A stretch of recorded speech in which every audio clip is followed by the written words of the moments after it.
샬롬. 오늘 하나님께서 우리에게 주시는 말씀은 마가복음 6장 53절에서 56절입니다. 제가 봉독하겠습니다. 건너가 게네사렛 땅에 이르러 대고 배에서 내리니 사람들이 곧 예수신 줄을 알고 그 온 지방으로 달려 돌아다니며 예수께서 어디 계시다는 말을 듣는 대로 병든 자를 침상째로 메고 나아오니 아무데나 예수께서 들어가시는 지방이나 도시나 마을에서 병자를 시장에 두고 예수께 그의 옷가에라도 손을 대게 하시기를 간구하니 손을 대는 자는 다 성함을 얻으니라. 아멘. 바람을 만나 고생했던 제자들 그리고 예수님 이제 바다를 건너서 게네사렛 땅에 이릅니다. 여러분들이 잘 아시는 것처럼 히브리어에는 호수라는 표현이 없어서 이제 고여있는 물은 다 바다라고 부릅니다. 그래서 마태, 마가, 요한 등은 갈릴리 바다라고 표현하지만 사실 이 갈릴리는 호수지요. 그런데 누가와 예수님 당시 역사학자인 요세푸스는 이 갈릴리 바다를 게네사렛 호수라고 부릅니다.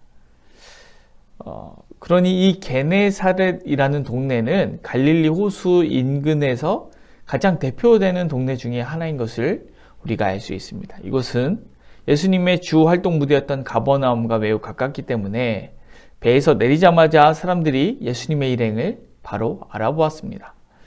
54절입니다. 배에서 내리니 사람들이 곧 예수신 줄을 알고. 그리고 나서 어떤 일이 벌어집니까? 예수님과 제자들 일행을 발견하자마자 이 엄청난 인기 그리고 엄청난 인파가 모여듭니다. 6장 55절 제가 읽어보겠습니다.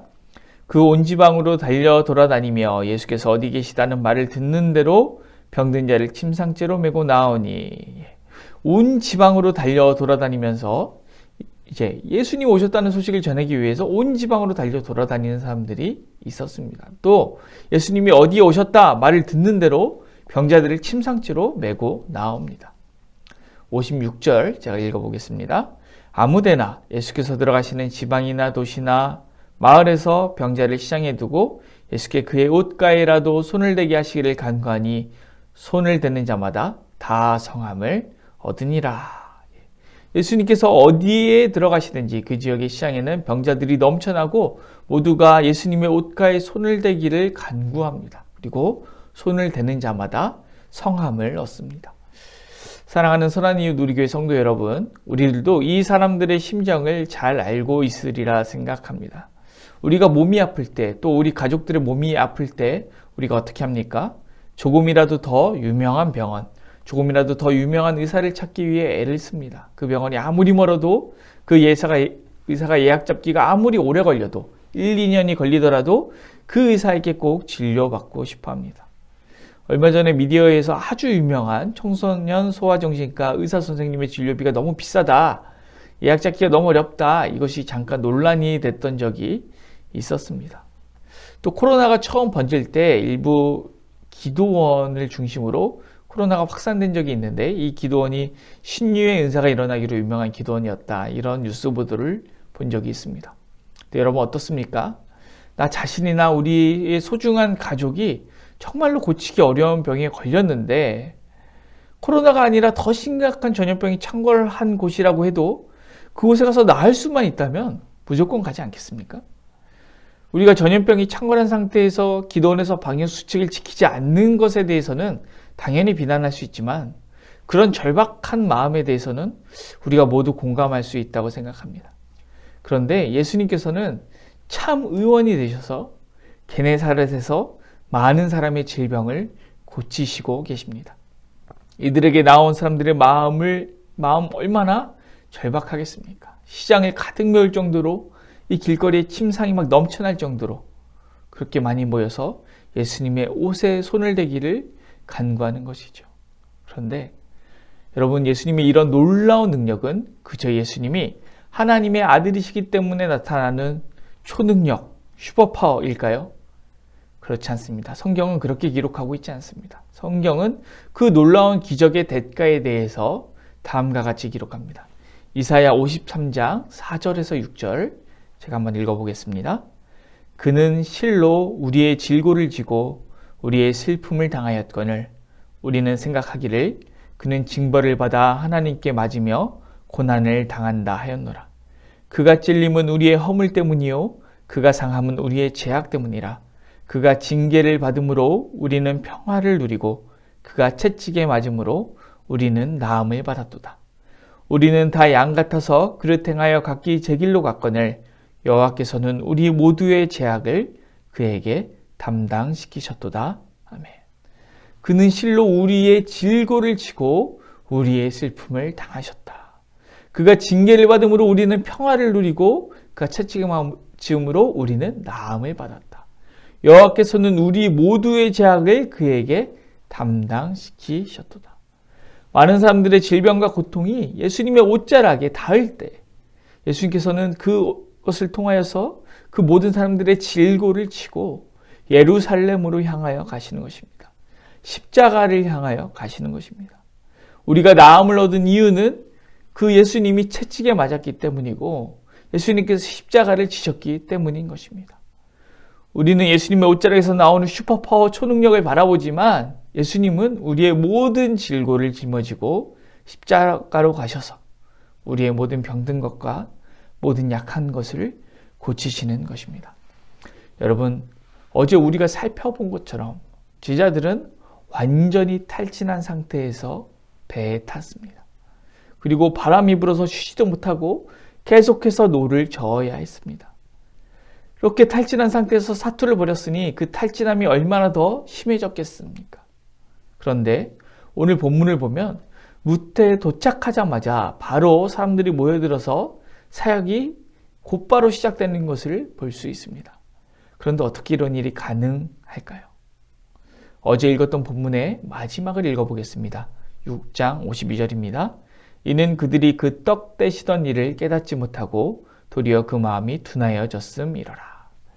제자들의 마음이 둔하여져서 깨닫지 못했을 수 있지만 예수님께서는 배 위에서 바람만 잔잔케 하신 것이 아니라 제자들의 모든 탈진된 상태를 회복시키셨을 것입니다. 그렇지 않고는 무태 도착하자마자 바로 사역이 가능할 리가 없겠지요.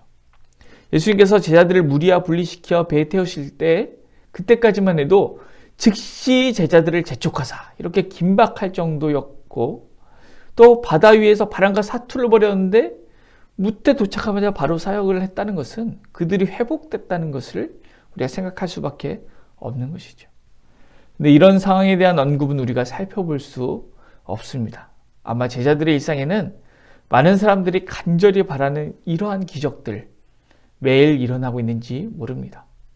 아까 52절 말씀에도 그들이 떡 떼었던 일을 생각하지 못하고 마음이 둔하여졌다 이렇게 되어 있습니다. 제자들은 마음이 둔하여서 그 매일 일어나고 있는 기적들을 잘 체감하지 못하고 예수님의 정체에 대해서 오해하고 있는지 모르겠습니다. 그런데 어쩌면 우리도 우리의 삶 속에서 이러한 놀라운 은혜가 늘 일어나고 있는데 깨닫지 못하고 있지는 않을까요? 우리도 마음이 둔하여져서 제자들과 같이 깨닫지 못하고 있는 것은 아닐까요? 요즘 인스타나 유튜브에서 유명한 사람들을 인플루언서라고 부르더라고요. 근데 신앙을 가진 인플루언서 중에서 하준파파라는 사람이 있습니다. 하준이란 자녀를 키우고 있는데 이제 얼마 전에 이제 둘째가 있었는데 이 둘째가 아주 어린데 얼마 전에 이제 하나님 곁으로 갔습니다.